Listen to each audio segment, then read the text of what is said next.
Hello दोस्तों, आज जो हम बात करेंगे वो अप्लाइड फिजिक्स फर्स्ट के पेपर के बारे में देखेंगे, जो कि 2023 का पेपर है। ठीक है, डिप्लोमा सेमेस्टर एग्जामिनेशन 2023।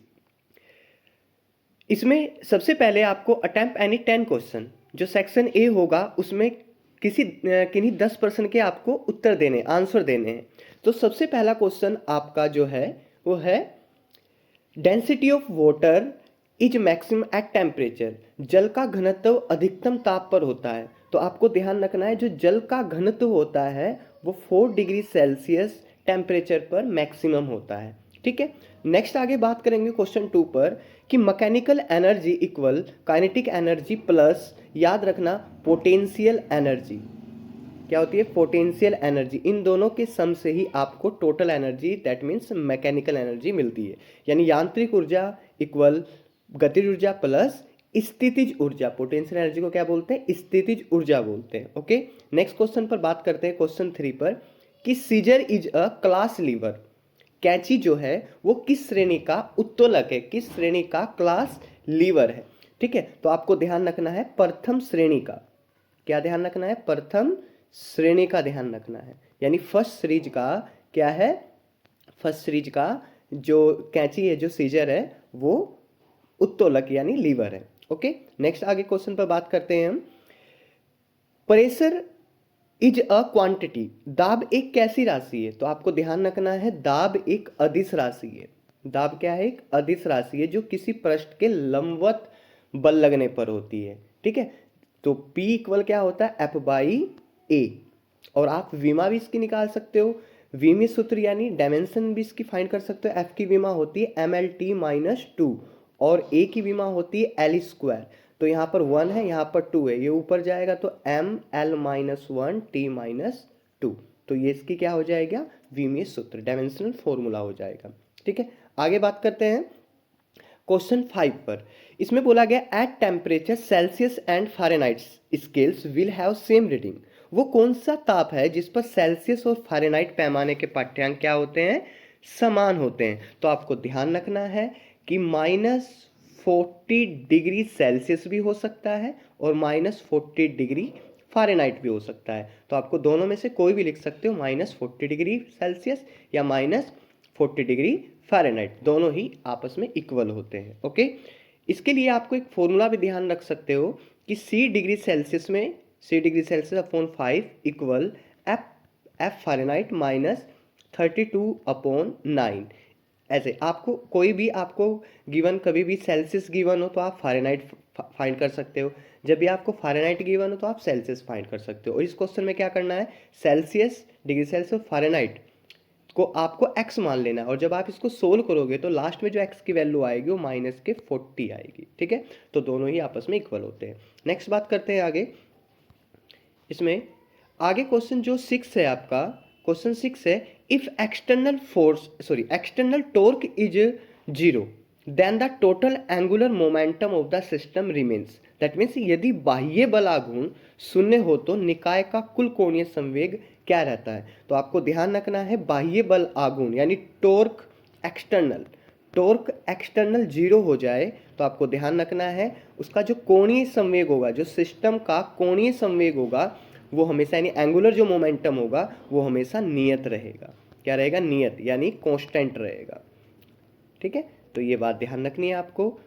आगे चलते हैं हम क्वेश्चन 7 पर कि प्रकाश तरंगे अनुप्रस्थ तरंगे, आपको ट्रू और फॉल्स बताना है। तो प्रकाश तरंगे याद रखना, जो लाइट वेव होती है वो हमेशा अनुप्रस्थ तरंग यानी ट्रांसवर्स वेव होती है। तो ये बात बिल्कुल सही है।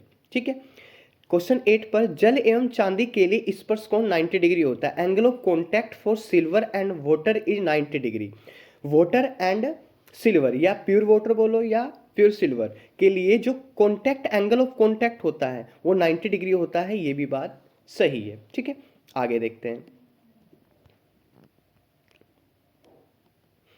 आगे क्वेश्चन में बोला गया है कि ताप बढ़ने पर द्रव्यों की श्यानता बढ़ती है। नहीं, ये गलत है। टेम्परेचर जब इंक्रीज होता है तो विस्कोसिटी ऑफ लिक्विड हमेशा घटती है। ये आपको ध्यान रखना है, क्या होती है? हमेशा घटती है। ताप बढ़ने पर द्रव्यों की श्यानता घटती है। ठीक है, तो आपको ये ऑप्शन क्या है? आपका फॉल्स है। ये क्या है, फॉल्स है, ये ट्रू नहीं है ये, ठीक है, फॉल्स है ये, क्या होती है, घटती है। लेकिन आपको ध्यान रखना है कि जो गैसें होती हैं, गैसों की श्यानता यानी विस्कोसिटी, गैसों की श्यानता बढ़ती है, क्या बढ़ाने पर, टेम्परेचर बढ़ाने पर। गैसों की श्यानता बढ़ेगी टेम्परेचर बढ़ाने पर। क्वेश्चन बात पर आगे करते हैं, क्वेश्चन 10 पर, कोणीय संवेग परिवर्तन की दर को जड़त्व आघूर्ण कहते हैं। ये बात गलत है। कोणीय संवेग यानी change in angular momentum, rate of change of angular momentum is not called a moment of inertia. ये बात क्या है, रॉन्ग है, गलत है ये बात। संवेग परिवर्तन की दर को हमेशा बल आघूर्ण कहते हैं। क्या कहते हैं, टॉर्क कहते हैं, टॉर्क कहते हैं, बल आघूर्ण यानी टो कहते हैं, ठीक है। तो ये बात आपको ध्यान रखनी है, ये स्टेटमेंट गलत है, ठीक है। आगे बात करते हैं। आगे क्वेश्चन में बोला गया सेकंड दोलक का आवर्तकाल कितना होता है। जो आपके पास time period of second pendulum होता है ना, what is the time period of second pendulum, तो उसका आवर्तकाल 2 सेकंड होता है। एक आधे राउंड में 1 सेकंड और नेक्स्ट आधे राउंड में 1 सेकंड, तो टोटल 2 सेकंड उसका आवर्तकाल होता है। आगे हम बात करते हैं क्वेश्चन 12 पर, what will be the magnitude of vector. जब भी आप किसी वेक्टर का मैग्नीट्यूड फाइंड करो तो आपको ध्यान रखना है कि ऐसे अंडर रूट लगाना है, और आई कैप एक यूनिट वेक्टर है, जे कैप एक यूनिट वेक्टर है, के कैप एक यूनिट वेक्टर है। तो आई कैप का जो कोफिशिएंट है उसको ले लेते हैं, यानी स्केलर क्वांटिटी को ले लेते हैं, 2 लिया, 2 का स्क्वायर कर दीजिए, प्लस फिर जे कैप का कोफिशिएंट -1 का होल स्क्वायर कर दीजिए, फिर प्लस के कैप का कोफिशिएंट -2 का होल स्क्वायर कर दीजिए। जब आप इसको सोल्व करोगे तो कितना आएगा, 2 का स्क्वायर 4 आएगा, +1 +4, तो 4 4 8 और एक 9 का स्क्वायर रूट कितना होता है आपका 3, तो 3 यूनिट इसका आंसर आ जाएगा। ओके, 3 यूनिट इसका आंसर आ जाएगा। तो ये हो गया आपका। आगे चलते हैं हम। अब बात करेंगे हम किस पर, सेकंड जो आपका सेक्शन है, सेक्शन पर, नेक्स्ट सेक्शन पर बात करेंगे हम। Attempt any 5 question, section B में 5 प्रश्नों के आपको आंसर देने हैं। कार्य ऊर्जा प्रमेय सिद्ध कीजिए। तो मोस्ट इंपोर्टेंट है कार्य ऊर्जा प्रमेय, ध्यान रखना है आपको कार्य ऊर्जा प्रमेय क्या होती है, तो इसको आपको अच्छे से प्रिपेयर होके जाना है कार्य ऊर्जा प्रमेय को, ठीक है।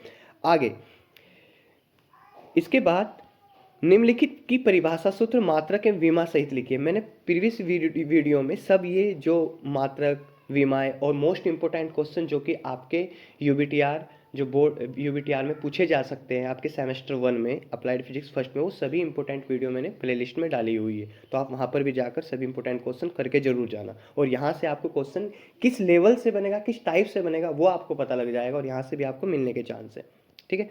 आगे चलते हैं हम। तो ये भी आपको विमा, मात्रक और सूत्र, ये सभी आपको ध्यान रखने हैं। क्वेश्चन 15 है, when force this F equal to I cap plus 3J minus 5K newton is applied on a body. आपको बोला गया है जब एक फोर्स होता है वो किसी बॉडी पर अप्लाइड होता है, तो अप्लाइड होने पर उस बॉडी में क्या आएगा, डिस्प्लेसमेंट आएगा। वो कितना आएगा, S equal to I cap plus 4J plus 3K metre. Find the work done. तो आपको ध्यान रखना है कि वर्क डन का जो फॉर्मूला होता है वो होता है आपका W equal F vector dot S vector.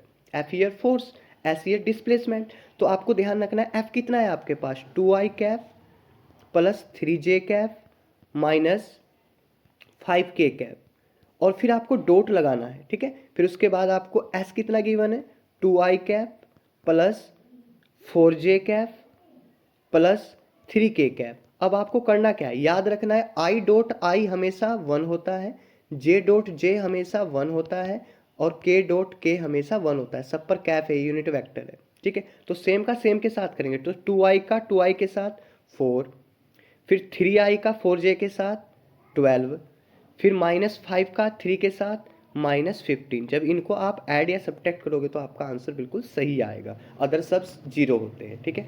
आगे चलते हैं। क्वेश्चन 16 में बोला गया है कि उष्मा संचरण की विधियों को उदाहरण सहित लिखिए, यानी explain modes of heat transfer with help of example.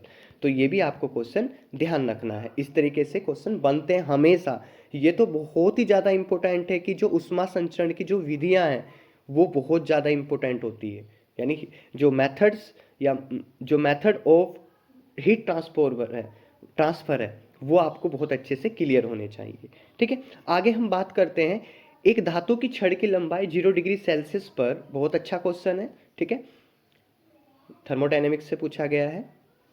एक धातु की छड़ की लंबाई 0 डिग्री सेल्सियस, एक धातु की छड़ है, देखो ये धातु की छड़ है, इस धातु की छड़ की लंबाई कितने पर, 0 डिग्री सेल्सियस पर 5 मीटर है, यानी 5 मीटर है। तो ये इनिशियल लंबाई है, कितनी है, 5 मीटर। इनिशियल लंबाई कितनी है, 5 मीटर है। और इसके बाद 100 डिग्री सेल्सियस पर 5.01 मीटर हो जाती है, यानी थोड़ी सी और बढ़ जाएगी। वो कितनी बढ़ गई अब, टोटल अब कितनी हो गई, 5.01 मीटर हो गई, यानी कितने की इंक्रीजेशन हुई, 0.01 की हुई, ठीक है, 0.01 की इंक्रीजेशन हुई, यानी इंक्रीज हो गई। धातु का रेखीय प्रसार गुणांक बताइए, यानी आपके पास एक मेटेलिक रोड है, मेटेलिक रोड की जो लेंथ है स्टार्टिंग टेम्परेचर में 5 मीटर है, और 100 डिग्री सेल्सियस पर बढ़ाने पर वो 5.01 मीटर हो जाती है। तो आपको coefficient of linear expansion of metal find करना है, यानी आपको रेखीय प्रसार गुणांक फाइंड करना है, जिसको अल्फा से डिनोट करते हैं। तो इसको देखेंगे कैसे करेंगे, देखो अल्फा इक्वल जो फॉर्मूला होता है वो ध्यान रखना है आपको, L equal small l 1 plus alpha delta T. Okay, L आपके पास बढ़कर जो आया वो है 5.0 मीटर, तो आप यहाँ पर पुट करोगे। स्मॉल l आपके पास इनिशियल जो लेंथ है वो 5 मीटर, वो यहाँ पुट करोगे।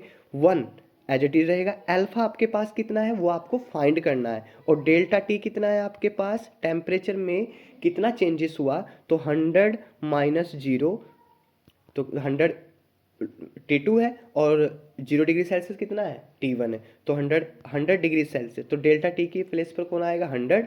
आपस में आप मल्टीप्लिकेशन करोगे तो इसका आंसर जो आएगा अल्फा की वैल्यू वो 2 क्रॉस 10⁻⁵ पर डिग्री सेल्सियस आएगा। ओके, तो आई होप आपको समझ में आ रहा होगा।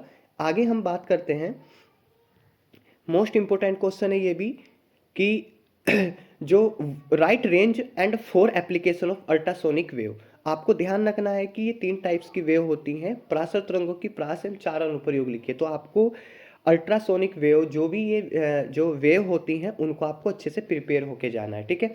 इसके बाद क्वेश्चन 19 पर बात करते हैं कि किसी घन की भुजा मापने में 4% की त्रुटि होती है, तो आपको ध्यान रखना है कि जो परसेंटेज एरर टाइप क्वेश्चन होते हैं वो फर्स्ट यूनिट में गिवन है, जिसमें यूनिट डायमेंशन ये दिए गए हैं, ठीक है।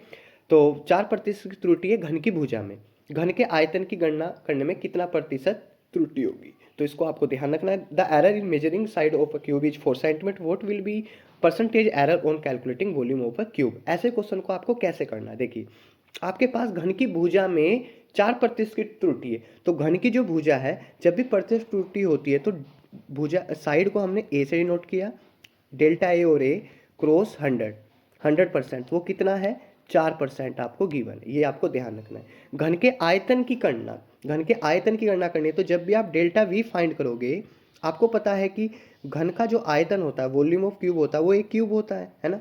तो डेल्टा वी इक्वल, जब इसको यहाँ से सोल्व करेंगे तो 3 को बाहर लेंगे और ए का रेट ऑफ चेंज करेंगे, डेल्टा ए और ए, ठीक है। अब हम क्या करेंगे, दोनों में 100 से मल्टीप्लाई कर देंगे 100%, और यहाँ पर भी 100 से मल्टीप्लाई कर दें। अब इसकी वैल्यू कितनी है, इसकी वैल्यू है आपके पास 4, 4 की मल्टीप्लाई जब 3 में करेंगे तो आपके पास 12% आएगी।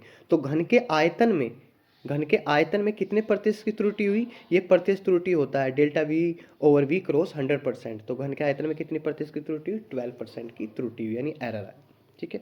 इसके बाद आगे चलते हैं हम।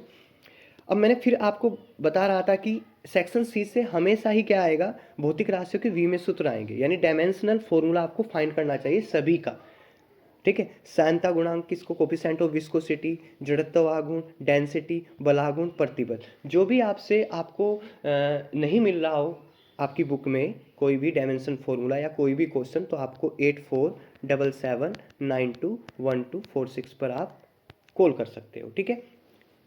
या आपको मैसेज करना हो, आप मैसेज कर सकते हो 9027862951, जो भी आपको क्वेश्चन का सॉल्यूशन चाहिए हो, ठीक है।